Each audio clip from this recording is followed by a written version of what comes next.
Yeah, and it's not only, though, the consciousness of the money that we're healing our own consciousness and our relationship with money. Talking about relationships, I got to tell you how it got funnier. Okay. In the States, do you remember Martha and the Vandellas? Yeah, They long were time. Hey, heard it we're on the showing our grapevine. age. We're showing our age now. They had this song called "I Heard It on the Grapevine" that we all danced to. You know, it was really cool, had a beat. And then, you know, eventually it was used in a commercial for raisins, and it's got the raisins up there dancing. So I had this really cute visual in my head. And it came to me that in the making the relationship with money and being friends with money, that I turned money into, like, you know, bills were like curvy stick figures, and they had legs and then feet that were coins, you know, and a coin on the head, and they had arms and the hands were coins, and then I had coins with little feet and that. And we're all going down doing like this line, heard it on the grapevine. And it was so much fun. Then I was making healing fun. Healing doesn't always have to be painful and something so serious. You bring the frequency of laughter in it, and it makes it lighter and easier to move through. And I still dance with money. They're my best dancing partners, and it's so much fun. I'll be riding a bus, you know, or in a car, or just anywhere waiting, and in my head I'm dancing. I think people probably think I'm a bobblehead, you know, because then I get into it. No comment, no comment. Yeah, I know. I know. Mom said you had to be nice. Oh, but it's so much fun then to take the things and find a humorous thing to be able to laugh and help the healing, whatever the consciousness is that you're trying to heal or work with. with. Because that laughter, it really unlocks the blocks of the tenseness and the focus on the I can't. Because all of a sudden it's like a lighter feeling of beingness, you know, that lightness of beingness, and actually opens the channels to allow source in abundance, in prosperity and money to flow much easier into your life. And it allows you to, and the big thing too is when it flows in, can you accept it? Yes. Because so many of us feel unworthy to have prosperity. So even though we want prosperity and we work to have prosperity, as soon as we have it, we don't have the consciousness to support it. And we let it fritter away. And you'll see that they've got some television programs on about people who've won the lottery.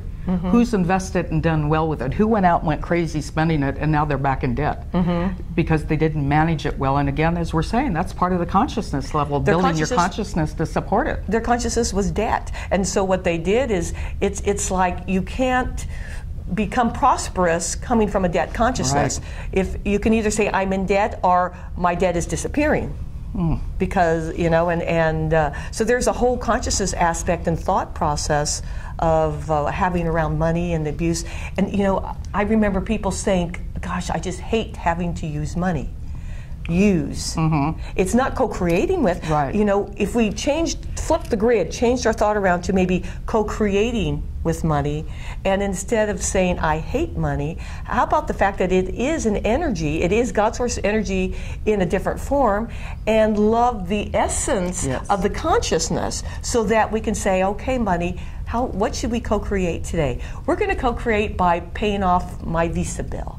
You know, and in paying that off money, you're going to go out. Let your Visa bill dance with the dance with the money. Put legs on your credit card. Because when we have these visions of like the dancing and stuff, we're actually giving it operational instructions to have fun, to become whole again, and as the backflow happens, that circle that comes around, it helps us heal our own consciousness in how we relate to all forms of life, including money. Oh, I love it. Yeah. Let's take that co-creation consciousness a step further. You hear people upset about their houses being foreclosed. There's no money in the bank. The credit card companies. Well, you know, we're all one. So we co-created this economic status. You who are listening and us here, we co-created our debt. We co-created the ability for those credit card companies to do it. We allowed it. We co-created with our government. We allowed them to make the laws and didn't say anything about it. We allowed it.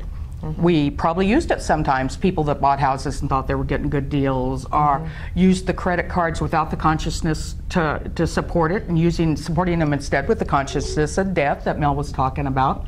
So when we go to heal this consciousness part of ourselves, we can't be mad at the credit card companies. We can't be mad at the government. We can't be mad at our bank accounts. Did we do anything about it? Did we write letters to our congressman? Did we write letters to the banks? Or did we just say, feel overcome or powerless that that was in charge, and therefore there was nothing we can do about it, so we might as well spend more, or we might as well be in debt because there's nothing else. And let's be bad and blame them instead of being mad at ourselves and blame us for us. Right, don't take responsibility and have no accountability. But when you start looking into being into mastership and stepping into mastership, if you want to master your life, then you have to take responsibility and be accountable to everything you say, even the bad stuff. And that's one of my goals in life. I don't want to be a victim anymore. Right. And by taking my power back, and we're all about empowerment, self-empowerment, getting our power back, I want that back. And I can't blame something outside of myself and still be empowered. Yeah. And we've made money the victim.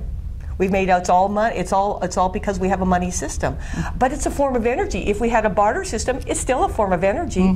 We're just bartering, and we're still using responsible a different for how we barter. Right. I mean, shoot, I could say, hey, that's costing too many apples. You know? Give me my beans back. Give me my beans back. Yeah. You shorted me a bean. And it all comes back to consciousness and again, taking the laughter into it. And taking the laughter. Laugh at yourself for what you've done. Make it funny. Right, and then do something different. It's all choice. It's all about choice. And you have, you can either make a choice or you cannot make a choice. And if you can't decide what to do, that is a choice for no, because otherwise you'd be stepping forward and making that choice for yes.